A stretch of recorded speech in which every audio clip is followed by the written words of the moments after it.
Hi sir, நான் சில மூவிஸ்ல வர கேரக்டர்ஸ் சொல்றேன், அதுக்கான ரேட்டிங் சொல்லுங்க. எஸ் கோ ஹெட். லவ்வர் படத்துல வர அருண். இதுக்கு நான் ரேட்டிங் 4 தரேன். ஏன்னா இந்த கேரக்டர்ல நிறைய over controlling and trust issues இருக்கும். அதனால உங்க பார்ட்னர் போய் சொல்லிட்டு வெளில போறாமே ஆயிடும். கலாப காதலன்ல வர கண்மணி. இதுக்கு ரேட்டிங் நான் 3 தரேன். இதுல கண்மணி கேரக்டர் அவங்க சிஸ்டரோட ஹஸ்பண்ட் மேல லவ் எக்ஸ்பிரஸ் பண்ணுவாங்க. கொஞ்ச நாள் கழிச்சு அதுவே ஃபோர்ஸ் லவ் ஆகும். ஃபோர்ஸ் லவ் என்னைக்குமே செட்டே ஆகாது. அதுக்காக எந்த எக்ஸ்ட்ரீமும் போவாங்க. தெரி படத்துல வர மித்ரா. இந்த கேரக்டருக்கு நான் ரேட்டிங் 9 தரேன். ஏன்னா அவங்களுக்கு அந்த ப்ரொஃபஷனே பிடிக்காது.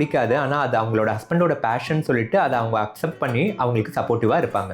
இருகப்பற்றுல அர்ஜுன் கேரக்டர் சார். இந்த அர்ஜுன் கேரக்டருக்கு நான் ரேட்டிங் 7 தரேன். ஏன்னா அவங்க ரீமேரேஜ்க்கும் போஸ்ட் மேரேஜ்க்கும் நிறைய சேஞ்ச் இன் பிஹேவியர்ஸ் எக்ஸ்பிரஸ் பண்றாரு. அது அவங்களோட ஒய்ஃபை ரொம்ப பெரிய ட்ராமால போட்டுட்டும். ஸோ அதை அவர் ரிகவர் ஆகி நல்ல கேரக்டர் எக்ஸ்பிரஸ் பண்ணுவார். ஓகே கண்மணியில வர ஆதி அண்ட் தாரா. ஸோ இந்த கப்பல்ஸ்க்கு நான் ரேட்டிங் 9 தரேன். ஏன்னா அவங்க வந்து இனிஷியலி லிவ் இன் ரிலேஷன்ஷிப்ல இருக்காங்க. அப்போ அவங்களோட பவுண்டரிஸ் கோல்ஸ் எல்லாத்தையுமே ரெஸ்பெக்ட் பண்ணி மேரேஜ் மேல பிலீஃபே இல்லாதவங்க மேரேஜ் ஸ்டேஜ் வரைக்கும் ப்ரொமோட் ஆறாங்க. இந்த மாதிரி வேற எந்த மூவி கேரக்டர்ஸ்க்கு ரேட்டிங் பண்ணணும்னு கமெண்ட் பண்ணுங்க.